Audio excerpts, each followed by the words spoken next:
Soyez donc bénis, bien-aimés. Nous allons poursuivre avec notre thème principal intitulé La guérison spirituelle.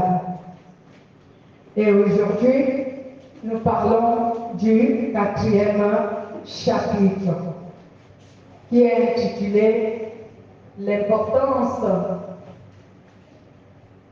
d'une guérison spirituelle. L'importance d'une guérison spirituelle. Souvent, on voudrait que notre guérison spirituelle soit vraiment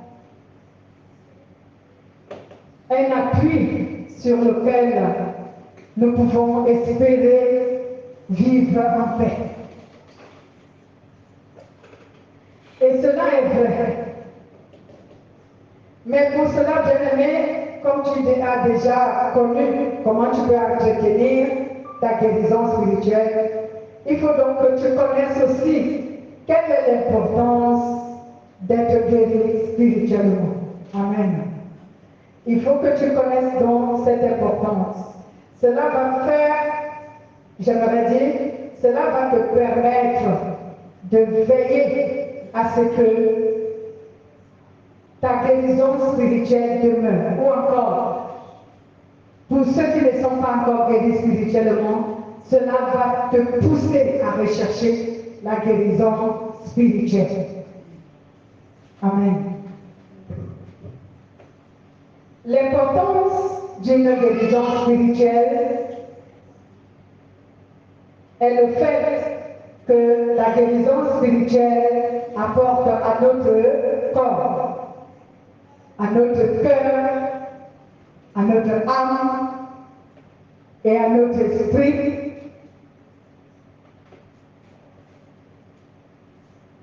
un équilibre mental, un équilibre vital essentiel à notre santé. Donc, bien aimé, l'importance d'une guérison spirituelle est le fait que la guérison spirituelle apporte à notre corps, à notre cœur, à notre âme, à notre esprit, un équilibre mental et spirituel essentiel à notre santé. Cette guérison spirituelle compense notre morale et nous permet de nous sentir en bonne santé spirituelle et physique.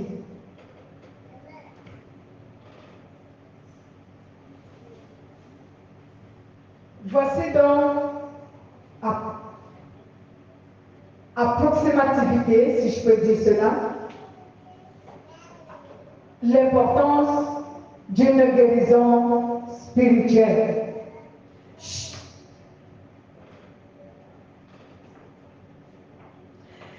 Donc, bien aimé, lorsqu'on dit que la guérison spirituelle est importante, voici ce qu'elle apporte à notre vie, un équilibre. Elle donne l'équilibre à notre cœur. Elle donne l'équilibre à notre vie.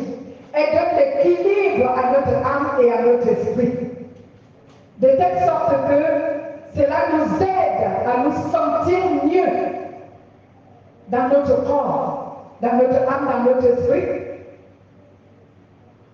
de manière spirituelle et même de manière physique. Cela nous aide à nous sentir mieux. Si je me souviens, il y a un apôtre, et c'était l'apôtre Jean, qui disait aux auteurs de son livre, à ceux dont il s'adressait, donc à nous et à ceux qui ont suivi les enseignements de Jean autrefois, il disait sur Jean, 3 Jean, le livre de 3 3 Jean, au verset 2, il disait, je souhaite, bien aimé, que vous soyez en bonne santé comme est l'état de votre âme. N'est-ce pas? Est-ce que nous pouvons lire cette référence? Jean, 3 Jean, dans les épîtres. 3 Jean.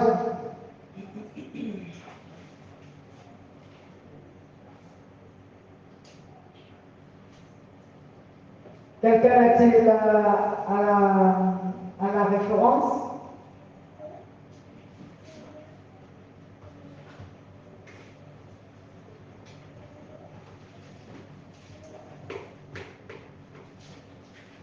Jean, verset 2, il est écrit, bien-aimé, je souhaite que tu prospères à tous égards et que tu sois en bonne santé, comme prospère ton âme. Alléluia. Je souhaite que tu prospères. Que tu sois également en bonne santé comme prospère l'état de ton âme. Et non, tu la déplaces, tu la mets là-bas.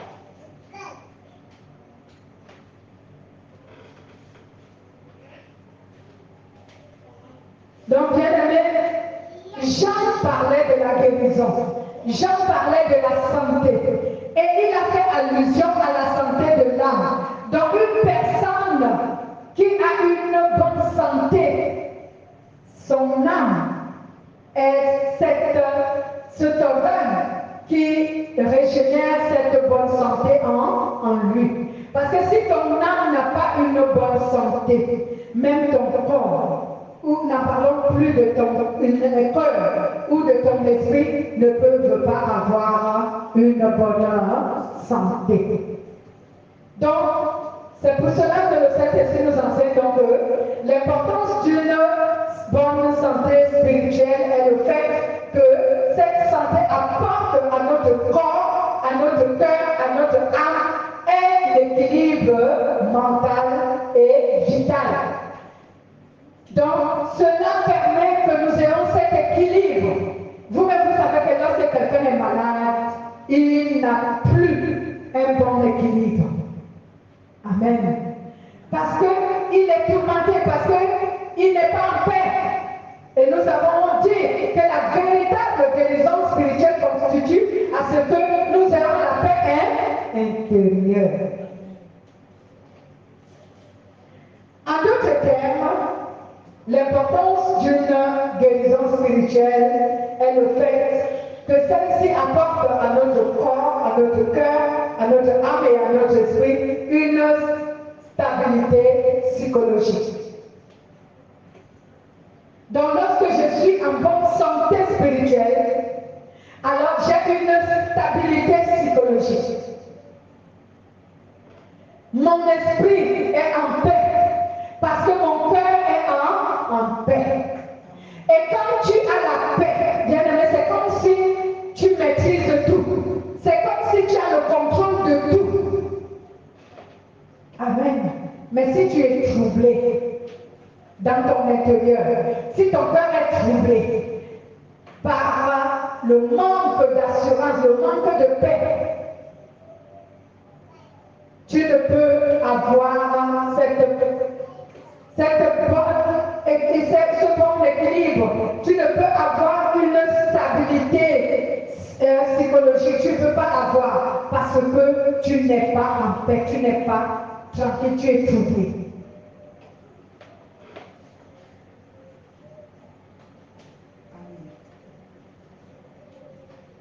Donc, bien aimé, il nous est vraiment important de rechercher la stabilité psychologique. J'aimerais dire, il est important pour nous de rechercher la guérison spirituelle.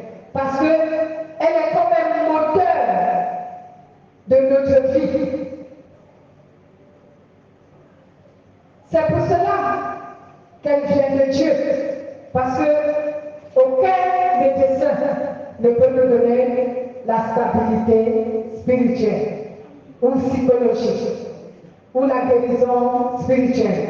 Aucune personne ne peut nous la donner. Bien aimé, pour guérir un être humain d'une maladie, d'un mal ou d'une souffrance quelconque, il faut d'abord guérir le côté psychique de cette personne.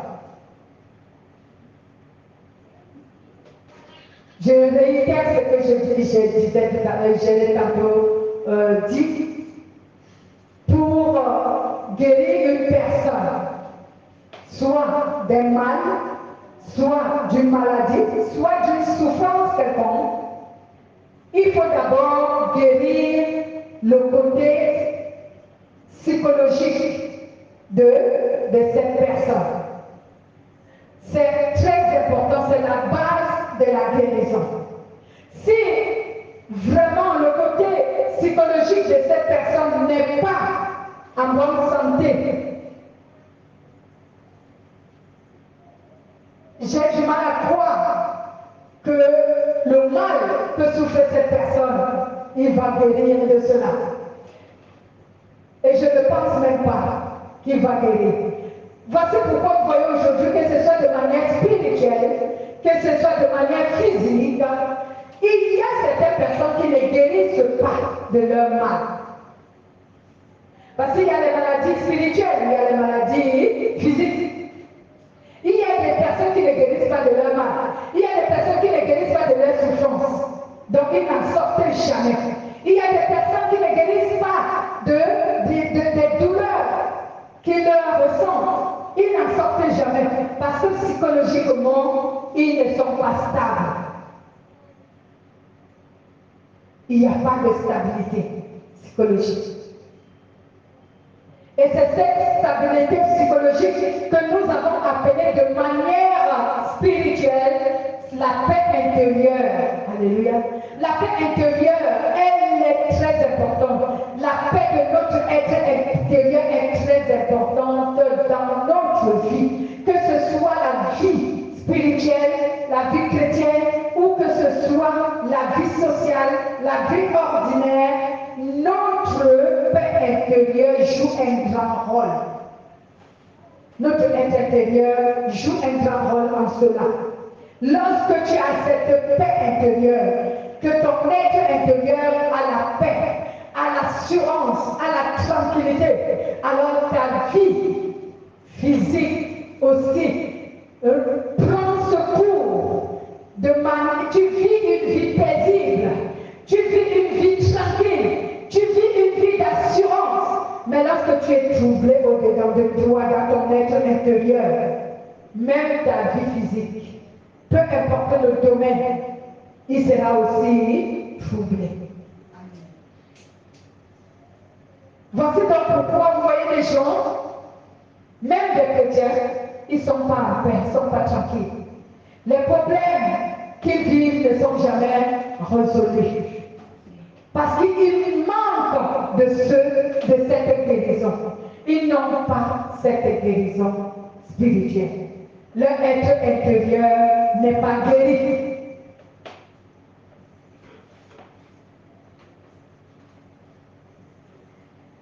Je prends un exemple biblique. Il y avait ce serviteur de Dieu qu'on appelait Élisée autant pour moi. Élisée était malade. Mais parce que son être intérieur était guéri, l'homme ne pouvait pas savoir que Élisée était malade.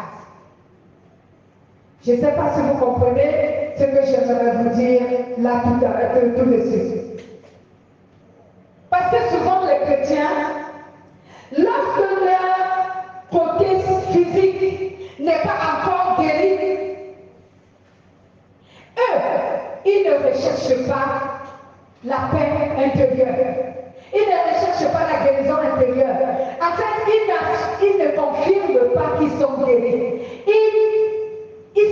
En fait, ils ne témoignent pas que Dieu est vrai, que Dieu est puissant, que Dieu guérit.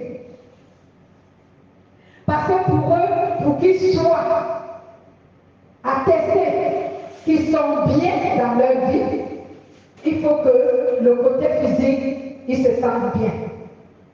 Mais ce n'est pas cela, bien-aimé. Si du côté physique, tu te sens bien, alors que ton être intérieur n'est pas guéri, alors finalement tu n'es pas guéri, tu n'es pas bien. C'est pour cela que la guérison commence d'abord de l'intérieur. De l'intérieur, bien-aimé. Une bonne guérison qui dure et qui reste longtemps commence de l'intérieur, pas de l'extérieur.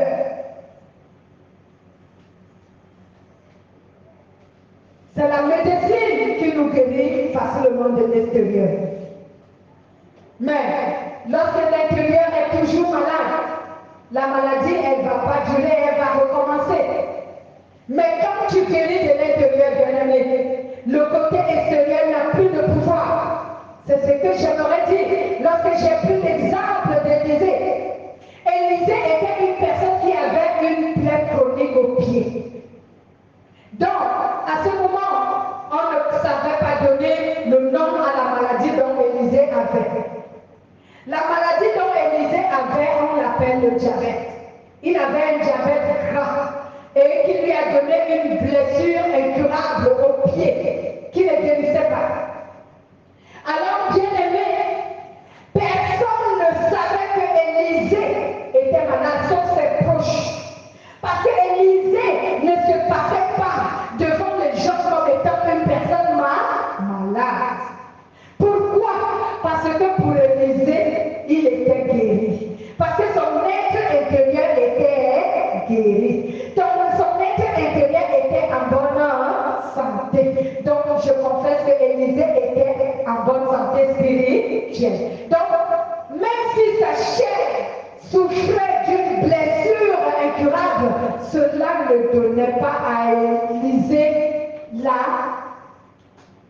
la mauvaise humeur, comme certains peuvent l'avoir parce qu'ils ne se sentent pas bien.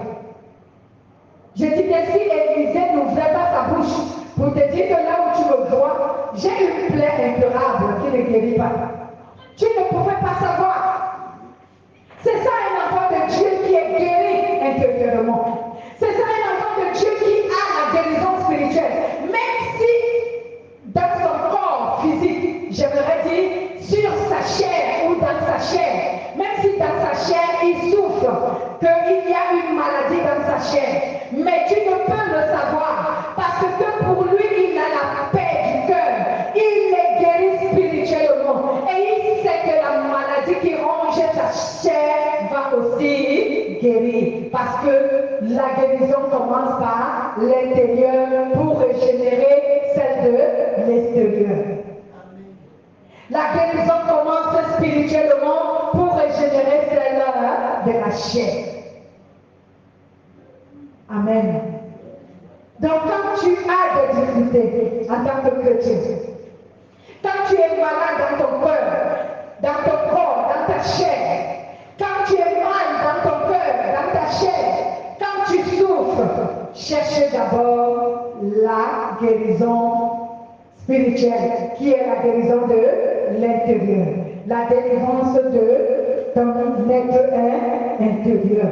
Si tu la reçois, tu vas recevoir la délivrance ou la guérison de l'extérieur, de ton corps, de ta chair.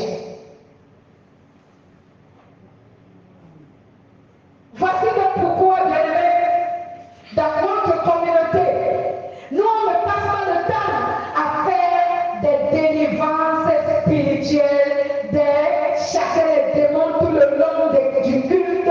On passe pas tout le temps à donner à Satan la place comme s'il était le Tout-Puissant, où on passe le temps à chasser les démons, à prophétiser je ne sais de quoi. Nous on passe notre temps à sonder la parole de Dieu, à apprendre la parole de Dieu, à recevoir la parole de Dieu. Pourquoi, bien-aimés? Pourquoi cela? Pourquoi Dieu nous a donné cette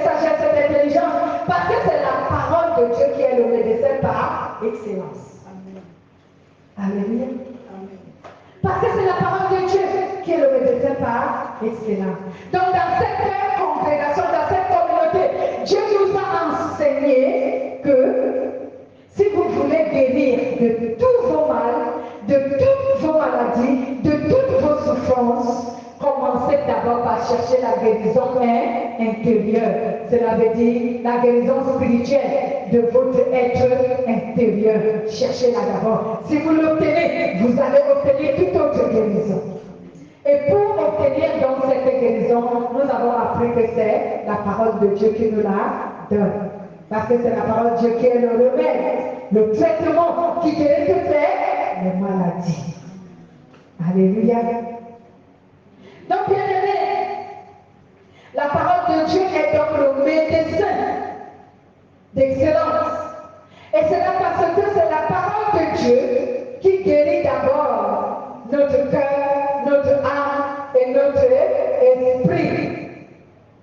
Lorsqu'il a guéri notre cœur, notre âme et notre esprit, maintenant elle va s'attaquer à notre chair.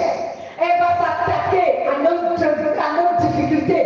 Elle va s'attaquer à nos problèmes. Elle va s'attaquer à ce qui est compliqué dans nos vies. Elle va s'attaquer à tout ce qui nous dérange. Mais si la parole de Dieu n'a pas encore soigné ton cœur, si la parole de Dieu n'a pas encore soigné l'âme et l'esprit, mais surtout le cœur, si la parole de Dieu n'a pas encore soigné le cœur, elle ne peut pas s'attaquer à la maladie qui vit dans ton corps. Elle ne peut pas s'attaquer aux difficultés que tu as. Elle ne peut pas s'attaquer aux situations que tu vis. Il faut d'abord qu'elle guérisse ton cœur. Et quelqu'un dise Amen. Amen. Il faut d'abord qu'elle guérisse ton cœur. Parce qu'elle veut te donner une guérison totale. Amen. Une guérison définitive. La parole de Dieu ne donne pas à un être humain une guérison partielle. C'est la médecine qui nous donne une guérison partielle. Est-ce que vous le savez?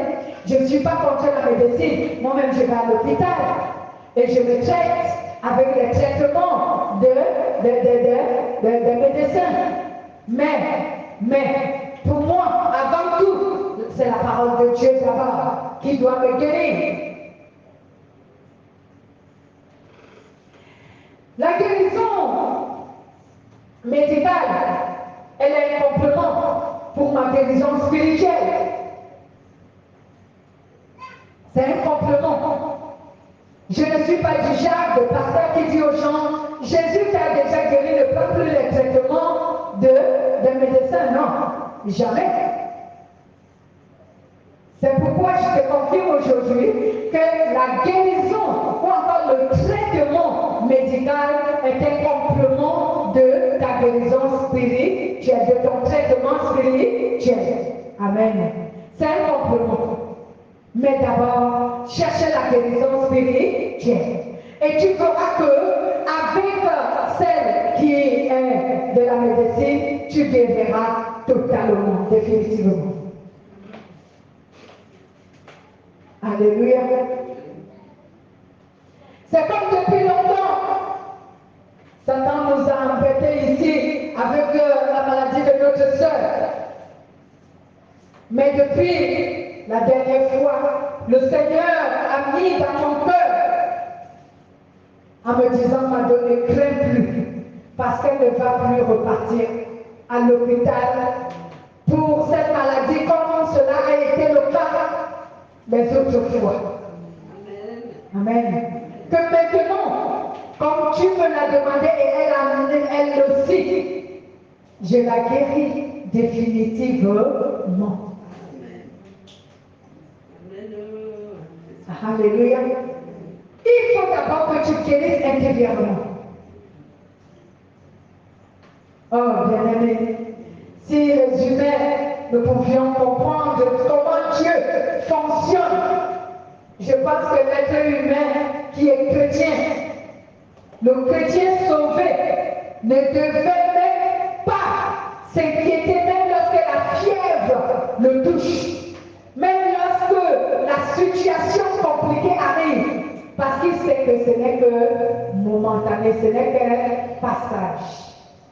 Parce que la guérison spirituelle que tu reçois va régénérer la guérison et la solution à tout ce que tu vis. Alléluia. Le problème, c'est parce que nous voulons nous-mêmes gouverner nos vies. Nous voulons nous-mêmes gérer. Nous voulons nous-mêmes trouver les solutions. C'est pour cela que nous n'arrivons pas à laisser le Saint-Esprit faire son travail. Et c'est ce que la Bible dit, vous luttez contre le Saint-Esprit. C'est ça la lutte contre le Saint-Esprit. Lorsque tu veux tout toi-même, tout gérer, tout toi-même, tout contrôler, toi-même, tout planifier, toi-même, trouver les solutions. Ah, tu es en train de lutter contre l'Esprit de Dieu. Finalement, quel est son rôle alors dans ta vie? Comme tu t'accapares de tous les rôles, tu veux que lui fasse quoi alors? Alléluia. Le Saint-Esprit m'a dit la dernière fois que vous les humains, comment vous voulez que moi, en tant que Dieu, je me glorifie dans votre vie? Lorsque vous voulez tout faire par vous-même, finalement, moi, je vais faire quoi pour que je sois connu comme Dieu dans votre vie? C'est pour cela que lui, Dieu, pour qu'il soit connu comme Dieu dans notre vie, il laisse souvent certaines situations s'empirer, il laisse souvent certaines maladies s'empirer, il laisse souvent certaines difficultés s'empirer, afin que les gens rient de toi, afin que les gens se moquent de toi. Et alors, lorsque le Seigneur va s'élever, il va les confondre. Ceux qui riaient seront ceux qui vont maintenant te bénir et te féliciter. Alléluia. Parce que Dieu aura intervenu. Parce que si Dieu ne laisse pas que les situations s'empirent, comment on va savoir qu'il est un Dieu puissant? C'est par là aussi que Dieu montre aux athées, aux inconvertis, aux incrédules qu'il est le véritable Dieu. Amen. Lorsqu'on dit que tu ne guériras jamais de cette maladie, c'est là où lui, c'est lorsque tu t'es traité. Tu t'es traité et fatigué. Tu as tout fait. Comme la femme qui avait les pertes de sang pendant 12 ans. Elle avait témoigné qu'elle a tout fait pour chercher la guérison. Elle n'a pas trouvé. Amen. Oui, et c'est Dieu qui a permis qu'elle cherche la guérison à gauche, à droite pour trouver. Elle n'a pas trouvé. Afin que lorsqu'elle viendra vers Dieu, qu'elle trouve la solution et que tous ceux qui la connaissent découvrent que Dieu est puissant. Amen. Si ton célibat ne dure pas pendant longtemps, pour que tu deviennes une vieille fille, afin que Dieu te fasse marier pendant que tu es une vieille fille, comment les hommes sauront que Dieu est puissant? Comment les gens sauront que Dieu est vivant?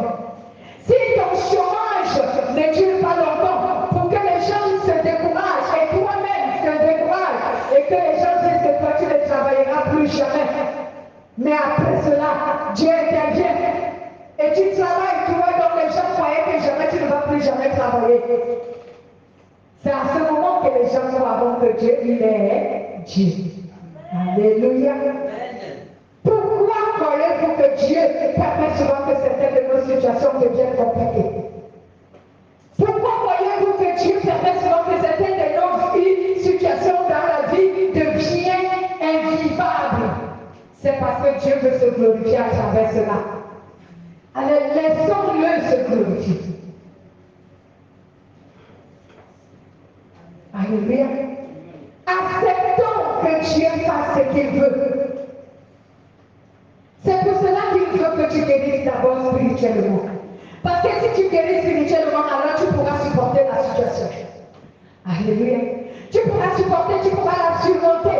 Parce que tu sais que dans le fin de compte, Dieu va intervenir. Tu le sais. Amen. Voici donc pourquoi j'ai l'habitude de vous dire qu'il est important de connaître la parole de Dieu, mais surtout de connaître comment Dieu fonctionne. Et ainsi, tu lui feras confiance aveuglement. Tu lui feras aveuglement confiance. Oui, même quand même quand les gens te riront, même quand les gens te mépriseront, même quand les gens n'auront pas de considération pour toi, même quand tu seras rejeté, même quand toutes les difficultés de la vie t'assembleront.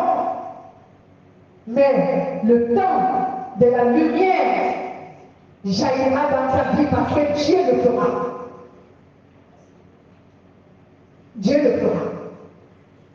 Une personne qui n'est pas guérie intérieurement ne peut pas avoir la force de persévérer dans les souffrances. Une personne qui n'est pas guérie intérieurement, spirituellement, ne peut pas supporter, attendre le temps de Dieu pour que Dieu agisse. Cette personne ne peut pas. Mais lorsque tu as la guérison spirituelle, ce que nous appelons la paix intérieure, tu es capable de supporter les souffrances, les défis de la vie, attendre que Dieu relève ce défi pour toi. C'est pour cela qu'il est important d'être guéri spirituellement. Parce que c'est une assurance de la paix du cœur. Alléluia. Oh, bien-aimé, j'aimerais que tu comprennes bien ce que le Saint-Esprit t'enseigne ce matin. L'importance d'une guérison spirituelle. Elle est très importante parce qu'elle est comme un guide pour ta foi. Elle est comme une force pour ta foi. Hein? Elle est comme quelqu'un qui prendrait des vitamines pour se sentir en forme. Très important, la guérison spirituelle. Donc, voilà pourquoi la guérison spirituelle est la plus importante de toutes les guérisons.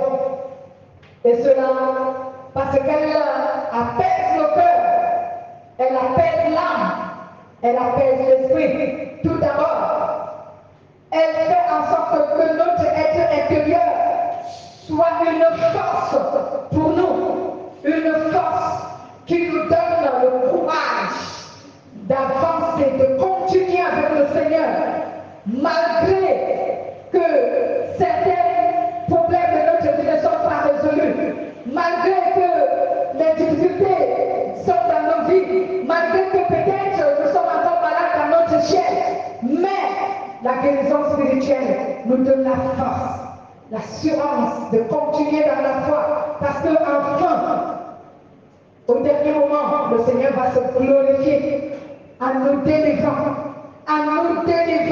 de tout. J'ai vu des témoignages de femmes de 61 ans qui ont eu pour la première fois un enfant. Depuis leur enfance, pas de conception. Ils n'ont jamais conçu, elles n'ont jamais conçu. Jusqu'à 61 ans, avoir sa première grossesse et faire son premier enfant, comme une jeune fille qui enfanterait à 15 ans. Alléluia. Est-ce que ce n'est pas Dieu? On a l'exemple de Sarah qui, à 90 ans, elle va faire son premier enfant. Et Dieu a permis que Sarah vive dans cet état, que les gens se moquent de lui, qu'elle-même se décourage, qu'elle-même perde la foi, parce que Sarah avait perdu la foi. C'est même pour cela qu'elle avait donné Agar à son mari. Amen. Mais Dieu lui a dit que c'est moi Dieu, c'est moi qui crée. C'est moi qui mets à l'existence ce qui n'a jamais existé. Tu crois que tu es vieille? C'est moi qui ai créé ton corps. Je suis capable de le régénérer. Et de te donner un corps comme si tu étais une jeune fille de 15 ans. Tu vas concevoir et tu vas accoucher. Et c'est là que tu le feras. Alléluia. C'est lui qui a tracé le chemin sur la mer Rouge. Qui peut tracer un chemin sur la mer Rouge à terre sèche? Personne, si ce n'est Dieu. Et qui passait Israël jusqu'à l'autre bout, il n'y a que Dieu. Pourquoi penses-tu que Dieu est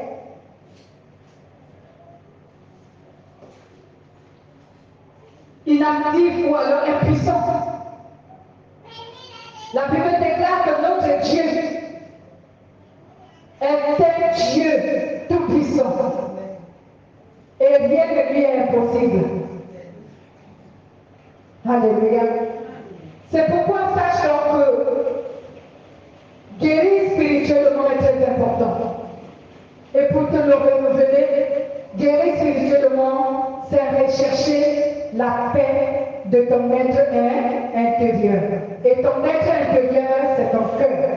Cherchez d'abord la paix du cœur. Et les solutions de tout ce dont tu attends de Dieu viendront. Tu seras même capable d'attendre, de persévérer et d'attendre jusqu'à ce que Dieu résolve tes problèmes. Et quelqu'un dise Amen. C'est par là que nous finissons cet enseignement et ce chapitre de ce matin. Retiens donc que la guérison spirituelle, bien-aimée, elle est très importante pour notre marche chrétienne, pour notre vie en Christ et même pour notre vie en général. Amen. Nous pouvons donc acclamer pour la parole de Dieu. Merci Jésus.